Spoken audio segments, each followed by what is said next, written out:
In the fall of 1923, the German Republic and the state of Bavaria reached a point of crisis. On September 26th, Gustav Stresemann, the Chancellor, announced the end of passive resistance in the Ruhr and the resumption of German reparation payments. This former mouthpiece of Hindenburg and Ludendorff, a staunch conservative and, at heart, a monarchist, had come to the conclusion that if Germany were to be saved, united and made strong again, it must, at least for the time being, accept the Republic, come to terms with the Allies, and obtain a period of tranquility in which to regain its economic strength. To drift any further would only end in civil war and perhaps in the final destruction of the nation. The abandonment of resistance to the French in the Ruhr and the resumption of the burden of reparations touched off an outburst of anger and hysteria among the German nationalists, and the Communists, who also had been growing in strength, joined them in bitter denunciation of the Republic. Stresemann was faced with serious revolt from both extreme right and extreme left. He had anticipated it by having President Ebert declare a state of emergency on the very day he announced the change of policy on the Ruhr and reparations. From September 26, 1923, until February 1924, executive power in Germany under the Emergency Act was placed in the hands of the Minister of Defense, Otto Gessler, and of the Commander of the Army, General von Seeckt. In reality, this made the general and his army virtual dictators of the Reich. Bavaria was in no mood to accept such a solution. The Bavarian cabinet of Eugen von Knilling proclaimed its own state of emergency on September 26th and named the right-wing monarchist and former premier Gustav von Kahr as state commissioner with dictatorial powers. In Berlin, it was feared that Bavaria might secede from the Reich, restore the Wittelsbach monarchy, and perhaps form a South German union with Austria. A meeting of the cabinet was hastily summoned by President Ebert, and General von Seeckt was invited to attend. Ebert wanted to know where the army stood. Seeckt bluntly told him, "The army, Mr. President, stands behind me." The icy words pronounced by the monocled, poker-faced Prussian commander-in-chief did not, as might have been expected, dismay the German president or his chancellor. They had already recognized the army's position as a state within the state and subject only to itself. 3 years before, as we have seen, when the Kapp forces had occupied Berlin and a similar appeal had been made to Seeckt, the army had stood not behind the Republic but behind the general. The only question now in 1923 was where Seeckt stood.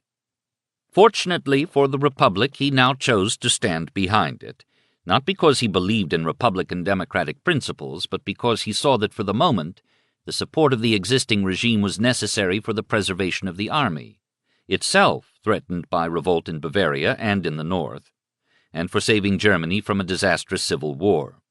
Seeckt knew that some of the leading officers of the army division in Munich were siding with the Bavarian separatists. He knew of a conspiracy of the Black Reichswehr under Major Buchrucker, a former general staff officer, to occupy Berlin and turn the Republican government out. He now moved with cool precision and absolute determination to set the army right and end the threat of civil war.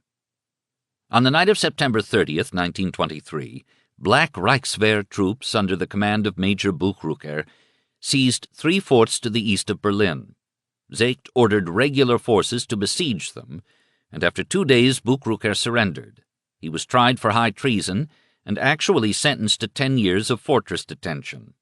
The Black Reichswehr, which had been set up by Seeckt himself under the cover name of Arbeitskommandos, labor commandos, to provide secret reinforcements for the 100,000-man Reichswehr, was dissolved.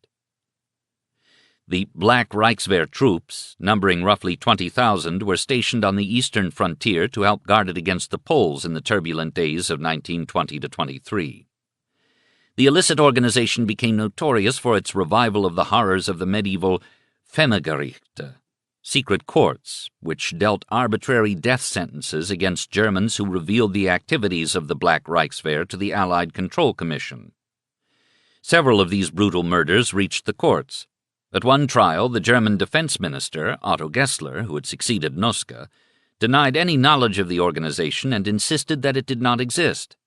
But when one of his questioners protested against such innocence, Gessler cried, "He who speaks of the Black Reichswehr commits an act of high treason."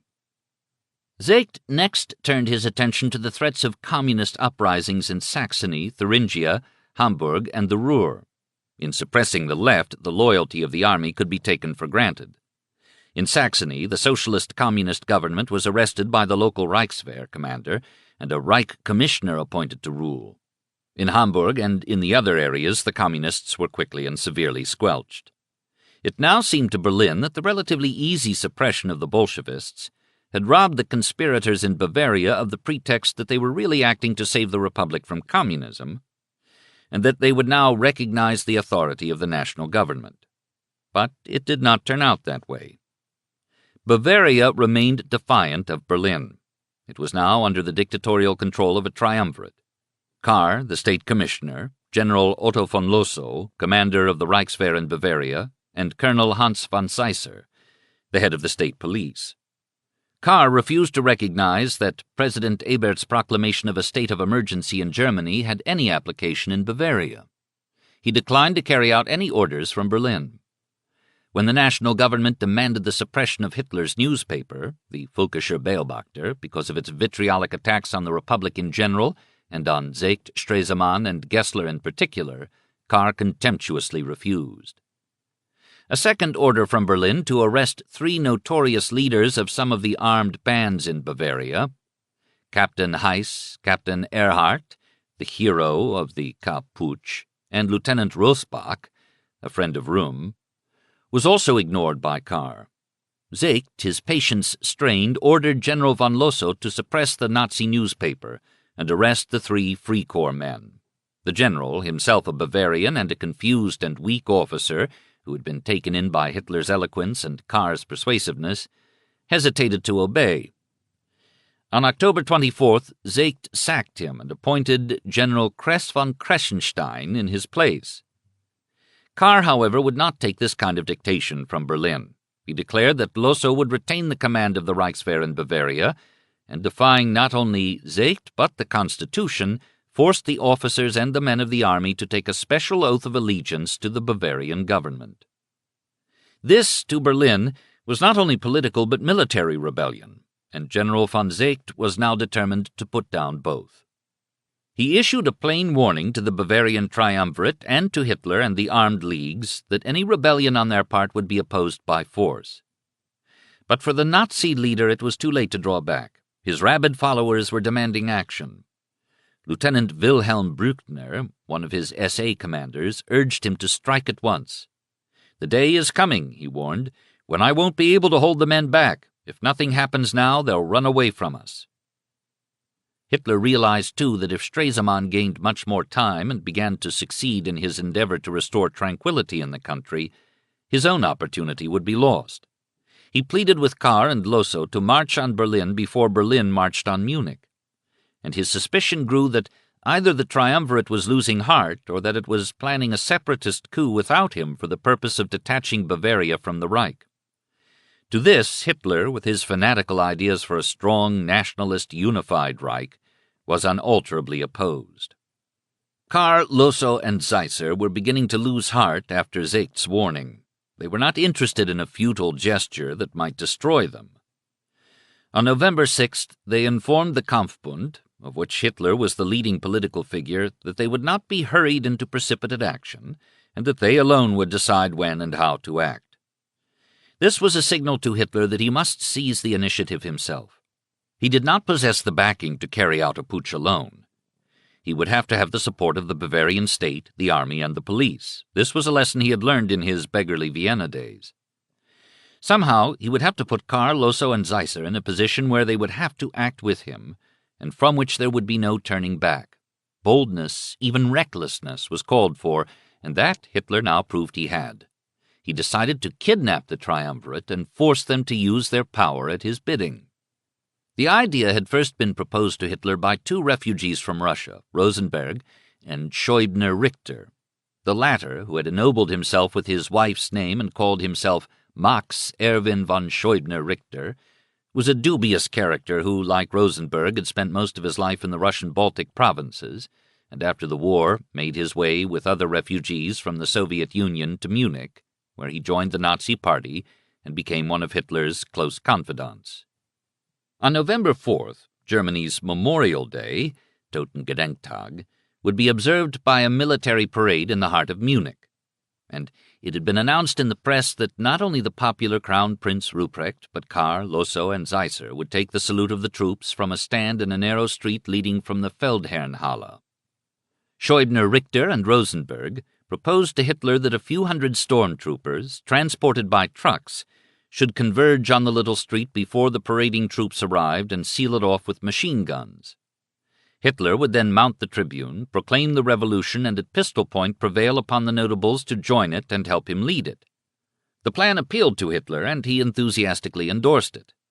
But on the appointed day, when Rosenberg arrived early on the scene for purposes of reconnaissance, he discovered to his dismay that the narrow street was fully protected by a large body of well-armed police. The plot, indeed the revolution, had to be abandoned. Actually, it was merely postponed. A second plan was concocted, one that could not be balked by the presence of a band of strategically located police.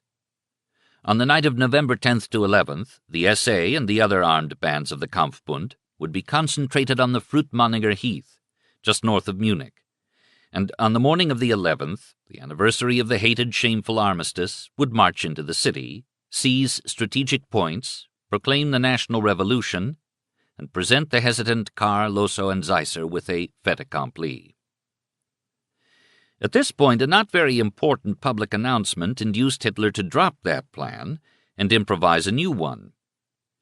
A brief notice appeared in the press that, at the request of some business organizations in Munich, Kahr would address a meeting at the Bürgerbräukeller, a large beer hall on the southeastern outskirts of the city. The date was November 8th in the evening. The subject of the commissioner's speech, the notice said, would be the program of the Bavarian government. General von Lossow, Colonel von Seisser, and other notables would be present. Two considerations led Hitler to a rash decision. The first was that he suspected Kahr might use the meeting to announce the proclamation of Bavarian independence and the restoration of the Wittelsbachs to the Bavarian throne. All day long on November 8th, Hitler tried in vain to see Kahr, who put him off until the 9th. This only increased the Nazi leader's suspicions. He must forestall Kahr. Also, and this was the second consideration, the Bürgerbräukeller meeting provided the opportunity which had been missed on November 4th, the chance to rope in all three members of the triumvirate and at the point of a pistol force them to join the Nazis in carrying out the revolution. Hitler decided to act at once. Plans for the November 10th mobilization were called off. The storm troops were hastily alerted for duty at the big beer hall.